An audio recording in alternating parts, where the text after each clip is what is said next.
I'm a big fan of marriage. I am not one of those people that will break apart a marriage. No matter what happens, I think couples should stay together. They should be committed.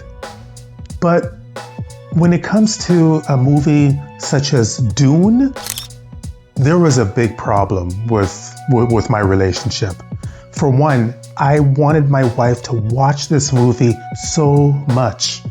I mean, I planned out the whole thing. I said to her, this movie changed my life. Well, not that extreme. But I did say to her that this is an incredible movie.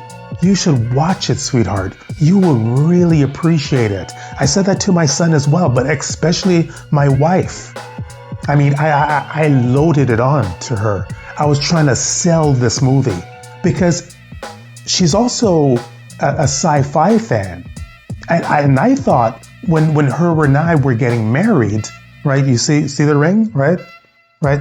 I thought that when her and I were getting married that she would like all of the Star Wars and Star Trek, which she does, and also the other major sci-fi movies. And this movie, Dune, or at least the book by Frank Herbert, has been in circulation since 1965. They also made a movie back in 1984, but which is much different than the current movies. But I thought she would be so enthusiastic. I even said to her that, you know what, your girl, this lady right over here, yeah, you see her? Ferguson? She's also in the movie.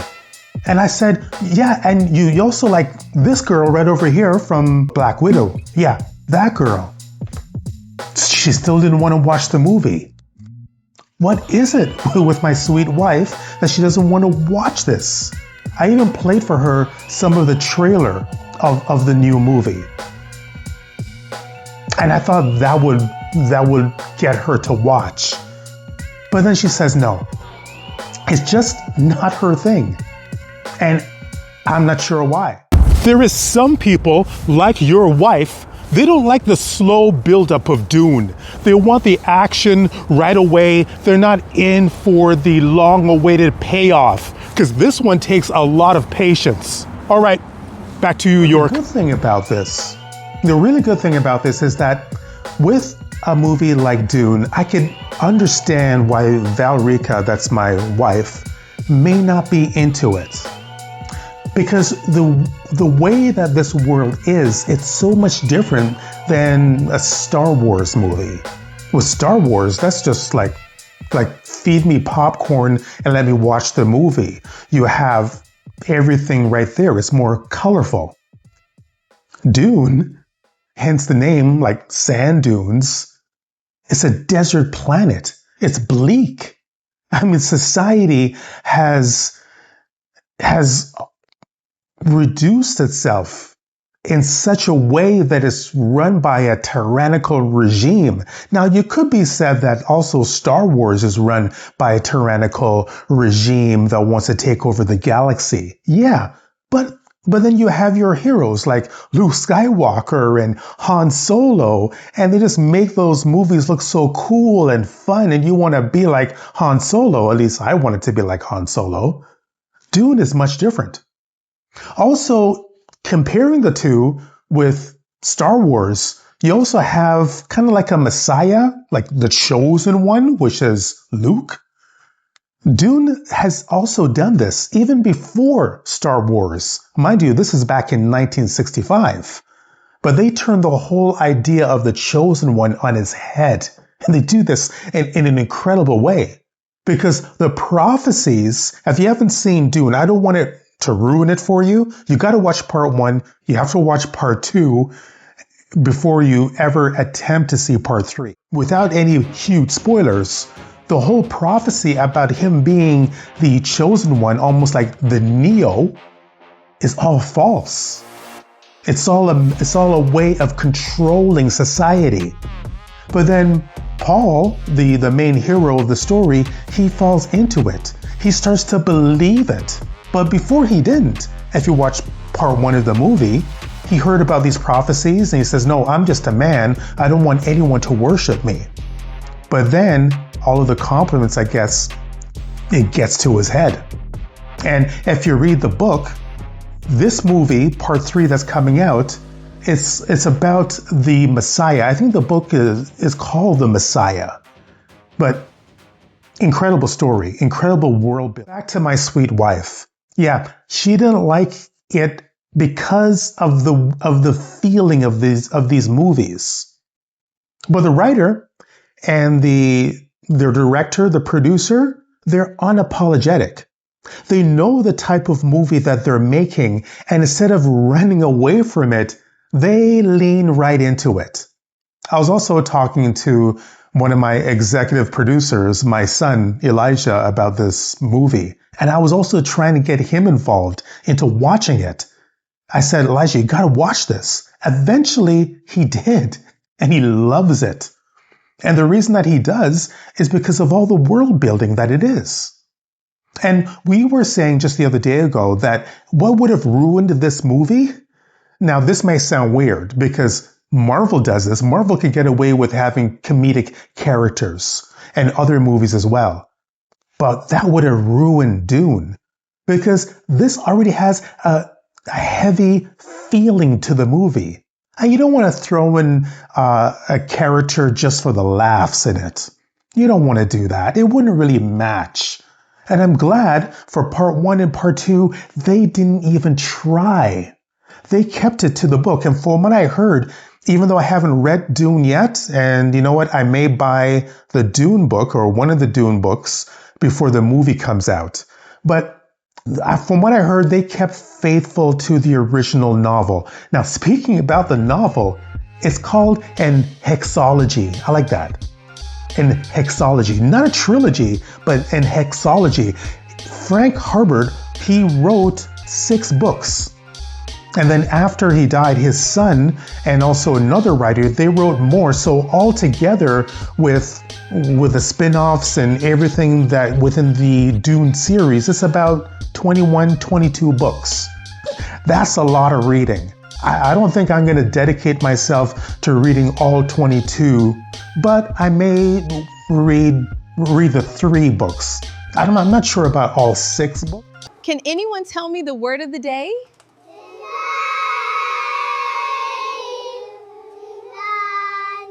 Like the hexology, but maybe 3, who knows, depending on how good it is. He is an incredible world builder. Perhaps George Lucas was inspired by him because the book came out before Star Wars. Who knows? I think a lot of artists are inspired, even if they don't really say it, but in their back of their mind, when they're writing their own material, that is what's playing out. I know that for myself as well. Even if I don't acknowledge the different influences, but it's there within my writing. And when I play it back again through the audio podcast, I say, yeah, you know what? Hey, this was inspired by this movie or this TV show. Didn't realize it at the time, but there it is. This movie has influenced a lot of people. Now, it's not going to have all of the incredible quotes like how Star Wars has. It's not designed in that way. So you're not going to watch this movie and say, my goodness, wow, that was an incredible quote, and I really like what the character said there. This is more nuanced.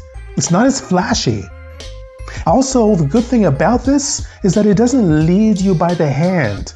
It doesn't give you breadcrumbs necessarily for you to follow. You have to hunt for your own food in this movie. It's a movie for people that are, I guess, I don't want to sound like an elitist, but more mature. Yeah. This is for the more mature clientele of people that are into sci-fi movies. So you're not going to see people ranting and raving about Dune, even though it does well in the theater. But you're not going to see Dune nerds out there. There probably is. I'm not one, right? I'm new to this type of world, but you're probably not going to see that online. I may be wrong. Are you one of those Dune nerds, Dune geeks? If you are, let me know in the comments. And let me know how much of a nerd you are. If you have the hexology and all of the books and you were there for the 1984 movie as well, if you're that old, who knows? Let me know. But there's a quote that I definitely like from Dune, and it's right here. And you probably heard this before. I must not fear. Fear is the mind killer. Fear is a little death that brings total obliteration. I will face my fear. I will permit it to pass over me and through me. And when it has gone past, I will turn the inner eye to see its path. Where the fear has gone, there will be nothing. Only I will remain. That's an incredible, almost like a prayer. They called it I think it's a litany. And it's just an incredible moment in the movie. That's sort of like a mantra. And that's a mantra that we could take in our own lives as well, that we could overcome fear. I must not fear. Fear is the mind killer, which is very much true. What this movie delivers, it delivers you a world that you've never seen before. The good thing about this, even though it's a sci-fi movie, it doesn't lean into AI. There's no AI in this movie. There's no robots either. No, there's no even like high technology. Because at this time, just giving you a little bit of a background of the movie, AI, when it is gone, there was a battle, long time ago, like 1,000 years ago, where the humans were fighting AI technology, and they made it a goal for them to wipe out AI, wipe out all robotics. It was a gigantic war. And some sources, they said it was a jihad. Speaking about jihad, all right, that may be like one of those trigger words. But when Frank Herbert was making these books, he was inspired by Islamic belief systems. And I even said to my son, it feels almost Islamic in a way, in the way that the characters are, in the way that some of the characters are addressed, even in the music. But that was intentional, because the author was inspired by Middle Eastern culture at the time. So in these movies, in part 1, part 2, and pretty much part 3, it's heavily inspired by Middle Eastern Islamic rituals and cultures, and even the names of certain characters as well. So I thought that was interesting. There's deliberate overtures or deliberate pathways into that culture, into that belief system. So I am pumped. I can't wait to watch part 3. I'm not sure what is going to convince my wife. I have to be a better salesperson for her to sit down and watch these movies. But if you have not watched part 1 and part 2 and you want to partake in part 3, don't do that. Don't. You are going to be lost. Now, this is not like a Spider-Man movie. With Spider-Mans, you don't have to watch the Tobey Maguire movies and the Garfield movies. You don't, and the other Tom Holland movies to understand who Spider-Man is. Dune is a different animal. You cannot just go into it and feel that you could figure out this world. No. You have to do your research. You got to do your homework. I'm not saying you have to read the hexology. I'm not saying that. But at least watch part 1 and part 2 the way that I did. All right. I'm going to get out of here. If you want to watch, or better yet, listen to a sci-fi original story, then check out my podcast, Welcome to Earth Stories. It's more than an hexology. It's more than 22 parts. We're talking about in the hundreds of episodes.